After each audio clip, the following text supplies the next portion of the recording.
Hello everyone, welcome back to my channel, and if you are new here, hi, my name is Natasha and it's fantastic to have you here. For today's video, we are unboxing and taking a look at the Solitary Witch, Love, Wisdom, and Light for Your Magical Path by Lucy Cavendish with artwork by Lady Viktoria. This retails for $31.95 in the US, and as always, in the description box below, I will link where you can legitimately purchase this should you want to.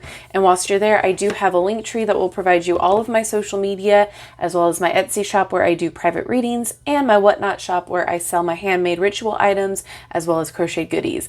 All right, let's get into this. So it says, "Who are you?" the universe asks. "I am," you reply, "the witch who walks alone." Wherever there are humans, there are solitary witches, independent emissaries of magic who love others but adore the companionship of the free and the wild even more. If ever you have yearned for moon-kissed mysteries, kinship with flowers, and ecstatic connections with nature and her circles, you have felt a witch's wisdom stirring within. You may dwell deep in a forest or in an apartment within the very heart of a city. Wherever you abide, the whispers of the elements, planets, creatures, and cosmos infuse your world with fascination and freedom. This enchanting oracle is an illuminating tapestry of insight, comfort, healing, and practical guidance for awakening your charms and senses.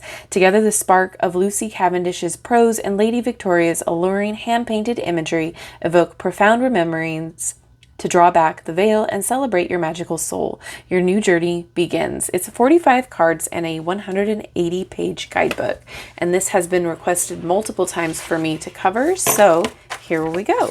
I do have a Google Drive in the description box too if you want to add your own request. However, I do ask that you search my channel to make sure that I have not already done a video on it. So also, if you are a Patreon or a channel member, your requests go to the top of my list too, so check out those perks. All right, let's check out this guidebook first to see if there's anything we need to know before using this deck. We do have an introduction, and then it goes straight into the card messages. Right on.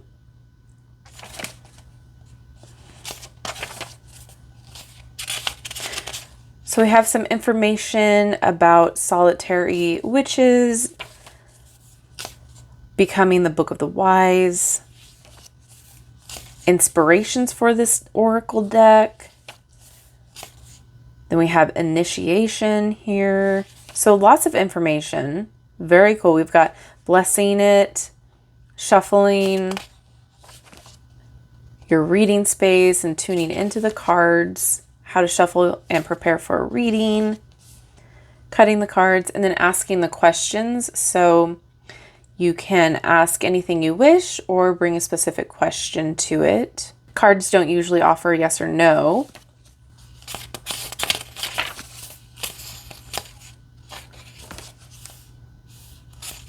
How to cleanse. Oh wow, so we have some ways to enhance your readings with the essential oils and crystals, herbal helpers, ritual objects. Right on. Lots of really good info. Then we do have your card a day spread, 3 witches spread, so 3 cards there, and then some variations on it, as well as the Celtic Cross, which is Lucy's version. Circle of Witches, so this big O spread there. Then we have tools, and then going into the cards. So lots of really good information to help you out on your path here. Now we're going to get into the cards. Okay, here is the back. Love that.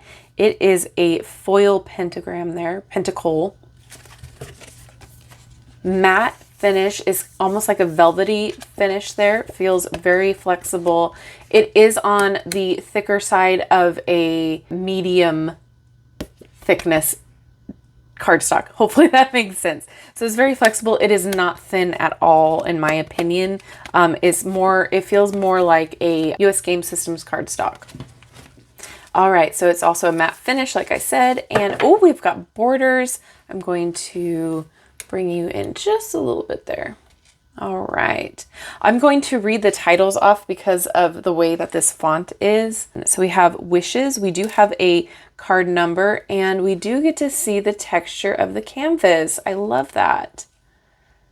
This art style is very free flowing. I love it. It looks like it would go very well with the Earthly Souls and Spirits Moon Oracle. I always get the title messed up on that deck.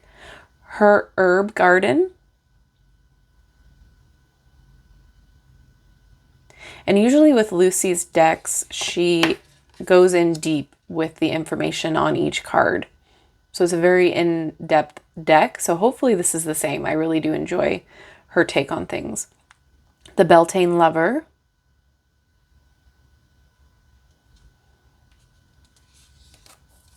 Look closer, she is not lonely.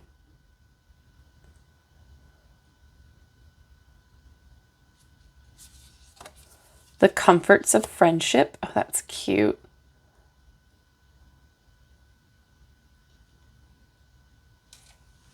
All the fun stuff on the table. She Sleeps with the Stars.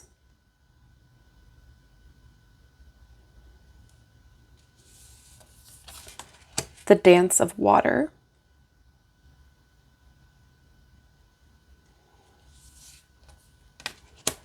The Healing Tree at Letha.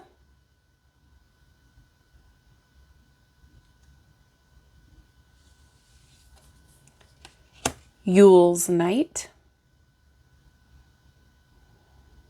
I like this art style a lot. Very comforting. It also feels very nostalgic. The Next Journey Beckons.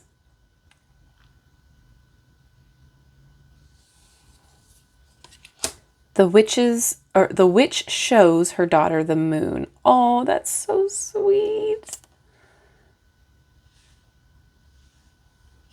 Fun fact about me that my mom always loves to bring up is that I have always been connected with the moon. If I was having fits or tantrums, couldn't go to sleep, she would have to show me the moon, and she called it Mr. Moon, and that would help me relax. So connect very deeply to that card right now.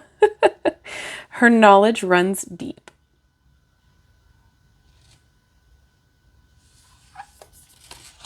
The 13th Esbat. Little fox down there, oh my gosh. Self-Initiation.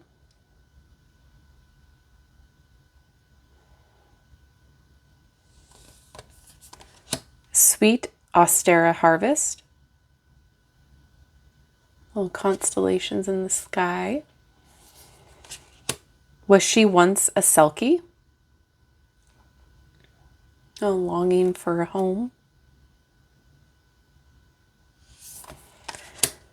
There Are Other Conversations.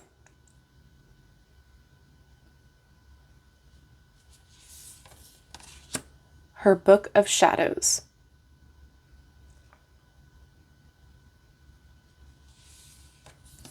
The Gathering. Oh, there's another little fox.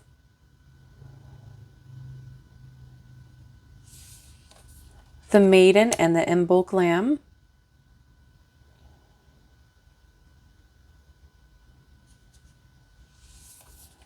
Magical Manifestation. And if I pronounce the seasons wrong, I do apologize. I can never pronounce them correctly. It took forever for me to stop saying Samhain to actually get my brain to say Soin. So I'm working on it. The Maiden, the Mother, the Crone. Spells from the Hearth. Yeah, my brain just doesn't connect with things quickly anymore. The Crone in the Winter. All the animals are great.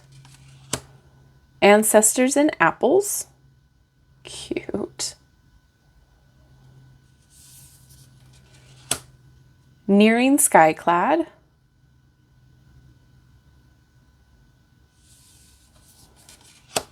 Spells of rose and cacao.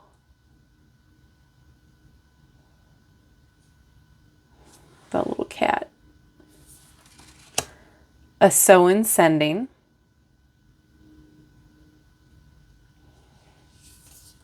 The Releasement.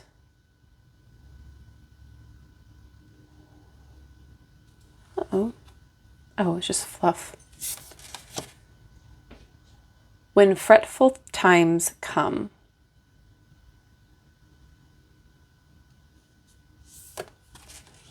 The Company of Trees.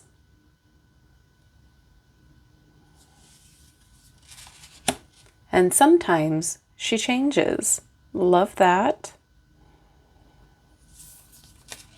Once Upon Another Time.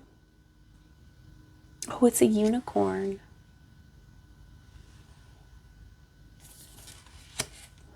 The Blessing and the Banishing Candle.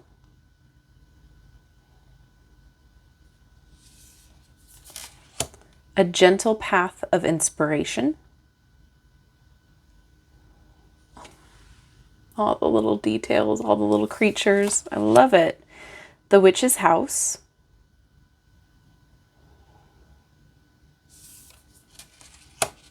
Her Little Cauldron. Oh, cute. Wee little baby cauldron. The Milk of the Mother Flows. Sweet.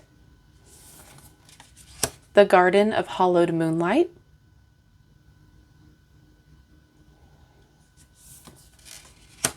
I can never pronounce this. Loginsnod, Forgiveness and Justice. I gave you that disclaimer. A Broom of Her Own.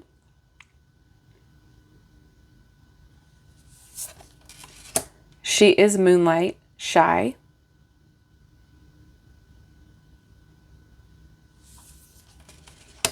The Charging of Her Wand.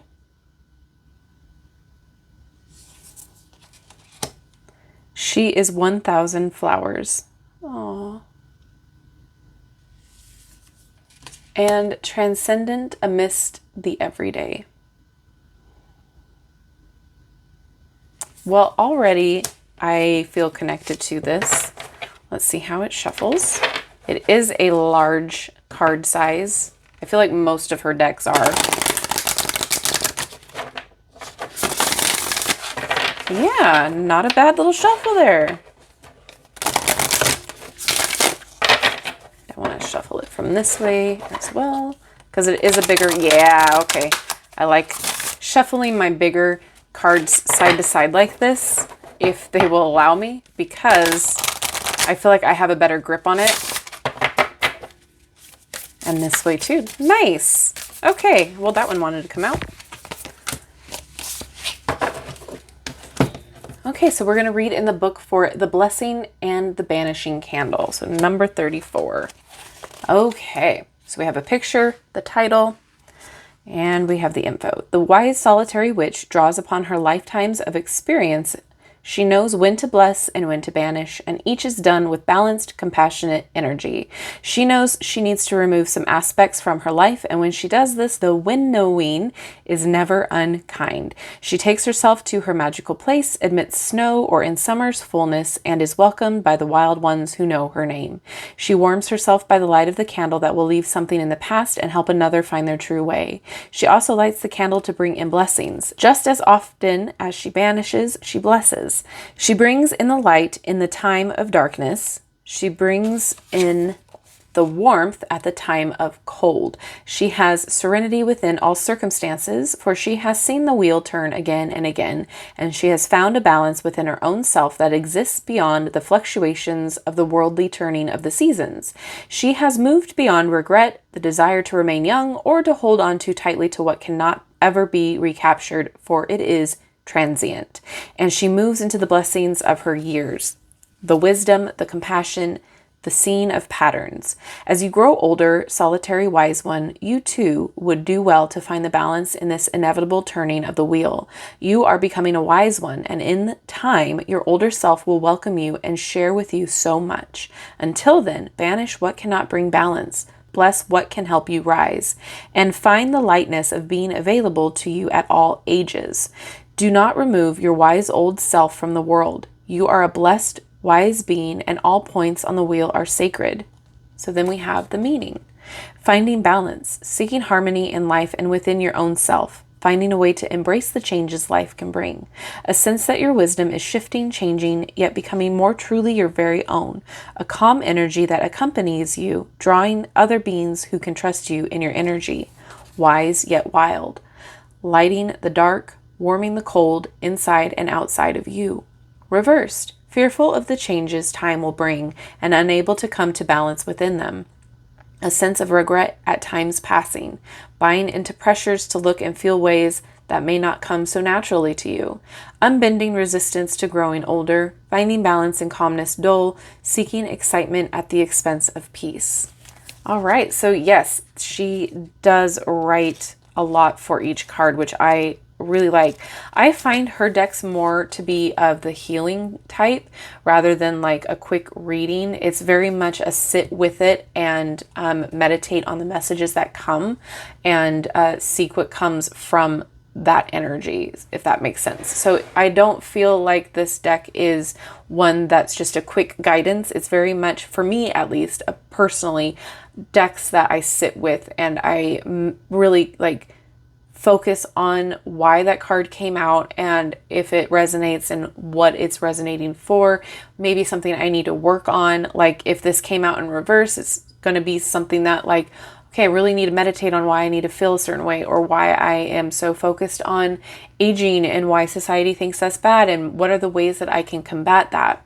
So it's definitely a deck that is used for healing. It could definitely be used for shadow work. There's a lot of really great information in here to help you along your journey, whether you call yourself a witch or not, whether this is within your practice or not. I feel like there's value in this type of deck. So I am excited to get to know this a lot more. I really enjoy the artwork. I feel very connected to it already.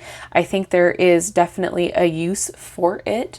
I would love to know what your thoughts are. And those of you who already have this deck, what are your thoughts? Do you enjoy it? And is this something that you would want to go out and purchase? Is it on your wish list? Or what would you use it for? I do think this is something that you could use as a card a day pull, what maybe you need to focus on. It definitely can be for a confirmation with your tarot as well. So there's a lot of ways to utilize this, but definitely a healing deck for sure. So again, let me know what you think. Thank you so much for hanging out with me today. And if you made it this far in the video, drop, I guess, a moon emoji to let me know you made it this far. Thank you again. I love you and I like you. If you haven't done so already, don't forget to like, subscribe, and hit that notification bell on your way out of this video. That way you will never miss an upload from me. Have a wonderful rest of your day, and I will see you in my next video. Bye-bye.